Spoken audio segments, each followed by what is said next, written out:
महाराज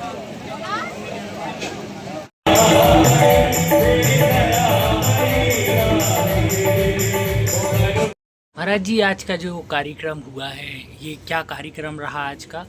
इसके बारे में विस्तृत जानकारी अगर आप दे पाए। यह कार्यक्रम भगवत कृपा से मुख्य तो है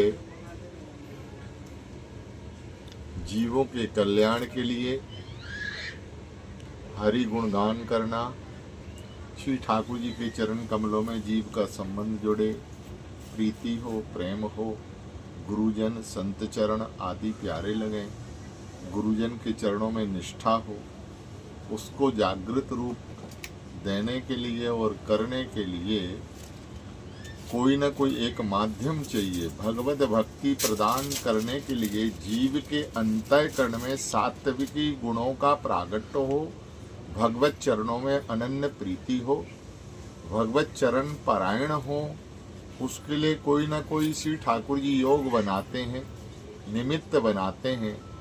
तो श्री ठाकुर जी की कृपा से इस शरीर को तो निमित्त बना दिया उन्होंने कि हम लोग प्रगटोत्सव मना रहे हैं, जन्मोत्सव मना रहे हैं, आदि आदि।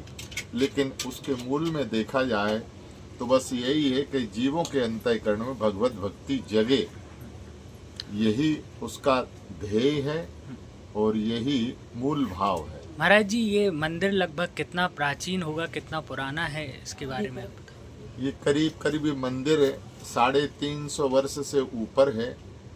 ये महाराजा छत्रसाल हुए हैं जिन्होंने बुंदेलखंड को आज़ाद किया है। इस बुंदेलखंड की धरा के ऊपर जो प्रकट हुए वो अपनी परंपरा से जो वृंदावन में विराजमान ठाकुर श्री गोरीलाल जी महाराज हैं, इसी परंपरा के अंतर्गत आचार्य चरण स्वामी श्री हरदास जी महाराज की परंपरा के अंतर्गत पंचम आचार्य स्वामी श्री नरहृदय जी महाराज हुए हैं। उनके ही कृपा पात्र महाराजा छत्रसाल हुए हैं। उन्होंने ही अपने सदगुरुदेव भगवान के सेवार्थ यह एक गांव भेंट किया गुरुजन के लिए। तो पूर्वाचार्यों ने यहाँ भव्य और दिव्य मंदिर निर्मित करके बना करके और श्री बांके बिहारी स्थान श्री धाम पड़रिया में विराजमान किए हैं। वही परंपरा आज वर्तमान में भी चली आ रही है। आने वाले श्रद्धालु जो है ना, यहाँ आकर के और श्री बिहारी जी महाराज के मंगल स्वरूप दर्शन करके कृतार्थ होते हैं, धन्य धन्य होते हैं। उन एक रूप से देखा जाए तो यह एक वृंदावन का ही स्वरूप है, बांके बिहारी स्थान श्री धाम पड़रिया। महाराज जी, ऐसा भी बताया जाता है एक कोई वृक्ष है जो वृंदावन में है और एकमात्र यहाँ पर, उसकी क्या विशेषता है?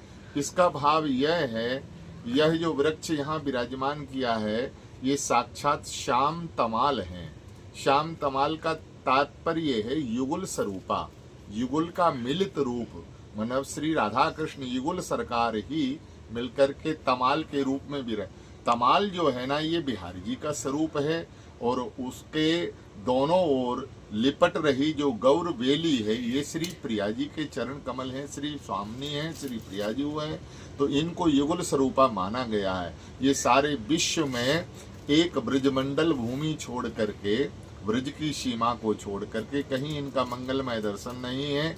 उनसे विनती प्रार्थना करके यहाँ विराजमान किया तो उन्होंने इस भूमि को स्वीकार किया। लगभग कितना प्राचीन वो वृक्ष होगा, कितने वर्ष? करीब 30 वर्ष के करीब महाराज ने ही विराजमान किया। महाराज जी, एक तरफ हम जहाँ देखते हैं कि मंदिरों में आजकल चकाचौंध, वहीं दूसरी तरफ ये जो पड़रिया का मंदिर है, यहाँ पर आज भी प्राचीन रूप में गर्भगृह में भगवान विराजमान है। इस पर क्या कहेंगे? इसका भाव यही है कि श्री ठाकुर जी सो अपनी इच्छा से विराजमान हैं और जब उनकी इच्छा मंगलमयी होगी तो फिर वो भव्य दिव्य नए निर्मित भवन में भी विराजमान हो जाएंगे। ऐसी कामना है श्री ठाकुर जी के चरणों में कि जल्दी से जल्दी उनका भव्य और दिव्य नव मंदिर निर्मित हो और नव महलों में विराजमान हो करके सबको मंगल स्वरूप दर्शन प्रदान करें, ऐसा भाव है।